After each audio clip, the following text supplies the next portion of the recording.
अच्छा जी, इस लेसन में मैं आप लोगों के लिए जो एक लास्ट इंटरेस्टिंग टेक्निक लेके आया हूं, जो अब मैं आपसे डिस्कस करने वाला हूं लेआउट को डिज़ाइन करने के लिए, वो जो है उसका ताल्लुक है रूल ऑफ थर्ड से। अच्छा, मैंने आप लोगों को प्रिंसिपल्स ऑफ डिज़ाइन डिस्कस करते हुए रूल ऑफ थर्ड्स के बारे में बताया था। हमने वहाँ पे ये डिस्कस किया था कि इस प्रिंसिपल में हम लोग अपने पेज को 3 इक्वल हॉरिजॉन्टल और वर्टिकल सेक्शंस में डिवाइड करते हैं, और ऐसा हम करते हैं इमेजिनरी लाइंस क्रिएट करके।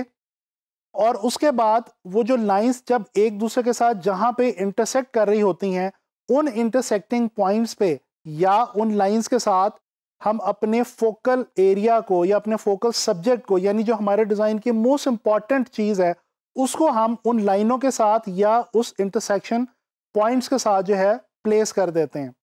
अच्छा, इस तरह से होता क्या है? इससे होता ये है कि हमारे डिज़ाइन के अंदर एक बहुत खूबसूरत तरीके का बैलेंस जो है वो क्रिएट हो जाता है। अच्छा, वैसे तो ओवरऑल ग्राफिक डिज़ाइन में इसकी बहुत इंपॉर्टेंस है, लेकिन ख़ास तौर पे लेआउट के हवाले से ये बहुत इंपॉर्टेंट टेक्निक है। यहाँ पे एक और बात मैं आपको वाज़े करता चलूँ। शुरू में आप लोगों को शायद ये चीज़ सुनने में या देखने में मुश्किल लग रही होगी कि ये हम इक्वल पार्ट्स में कैसे डिवाइड करेंगे और लाइनें कैसे लगाएंगे और ब्ला ब्ला।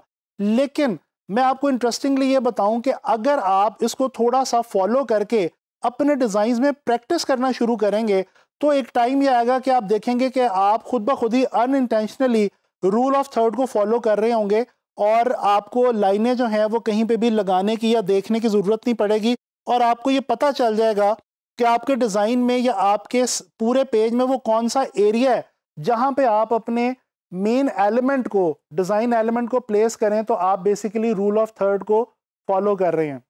तो लिहाजा इसकी डेफिनेटली आपको थोड़ी सी प्रैक्टिस करनी होगी, और उसी की मदद से आप इस रूल को अच्छे तरीके से लेआउट्स में अप्लाई कर सकेंगे। तो चलें कुछ एग्जांपल्स देखते हैं। नेशनल ज्योग्राफी की वेबसाइट को हम डिस्कस करेंगे और इसके डिज़ाइन को हम देखने वाले हैं। इस डिज़ाइन के अंदर अगर हम देखें तो जो हमारा मेन एलिमेंट है, यानी कि जो जानवर दिखाए गए हैं और जो लैंडस्केप्स के अंदर मोस्ट इंपॉर्टेंट पोर्शंस हैं इमेजेस में, पिक्चर्स में, वो सारे के सारे इंटरसेक्टिंग लाइंस के साथ ही प्लेस किए गए हैं। इस तरह से आप देख सकते हैं कि ये जो डिज़ाइन है ये बहुत इंटरेस्टिंग हो गया है, और ओवरऑल ये जो वेबसाइट के तमाम पेजेस हैं या जो तमाम पोर्शंस हैं, उनमें एक ख़ास रब्त जो है वो भी आपको महसूस हो रहा है। तो लिहाजा इस तरह से आप जब वेबसाइट्स को डिज़ाइन करें तो वहाँ पे आपको ये रूल बहुत ज़्यादा मददगार साबित होगा। और वेबसाइट की लेआउट के अंदर टेक्स्ट और इमेज को जब हम प्लेस कर रहे होते हैं, तो वहाँ पे हमें ये जो चीज़ है रूल ऑफ थर्ड वाली, ये बहुत हेल्प आउट करती है, और इसकी मदद से आसानी से हम अपने इमेजेस की जो जगह है वो ढूंढ लेते हैं अपने पेज के अंदर या अपनी लेआउट के अंदर।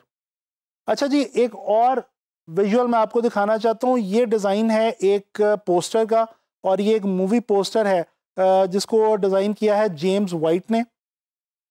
अच्छा, इस डिज़ाइन के अंदर भी अगर आप देखें तो जो मेन कैरेक्टर है मूवी का, और जो बेसिकली इस पोस्टर की जान है और इसका जो मोस्ट इम्पॉर्टेंट आइटम है, उसको बेसिकली रूल ऑफ थर्ड को फॉलो करते हुए ही प्लेस किया गया। और उसकी प्लेसमेंट जो है वो, जो लाइनें हैं, जो हम लाइंस इमेजिन करते हैं रूल ऑफ थर्ड में, उनके बिल्कुल साथ और इंटरसेक्टिंग पॉइंट्स के ऊपर जो है वो रखा गया है। तो इस तरह से आप लोग देख सकते हैं कि इस इमेज के अंदर भी, इस डिज़ाइन में भी रूल ऑफ थर्ड को फॉलो करते हुए बहुत बैलेंस जो है वो एक लेआउट बन गई है। और जो हमारे डिज़ाइन एलिमेंट्स हैं इस इमेज के या इस डिज़ाइन के, वो बहुत खूबसूरती से मैनेज हुए हुए लग रहे हैं। तो लिहाजा ये रूल ऑफ थर्ड्स का जो एक रूल है, इसको आप लोगों ने लाजमी अप्लाई करना है, ख़ास तौर पे जब आप लेआउट्स बना रहे हों और वेबसाइट्स वगैरह की या पोस्टर्स वगैरह की, तो वहाँ पे आपको ये बहुत ज़्यादा हेल्प आउट करने वाला है।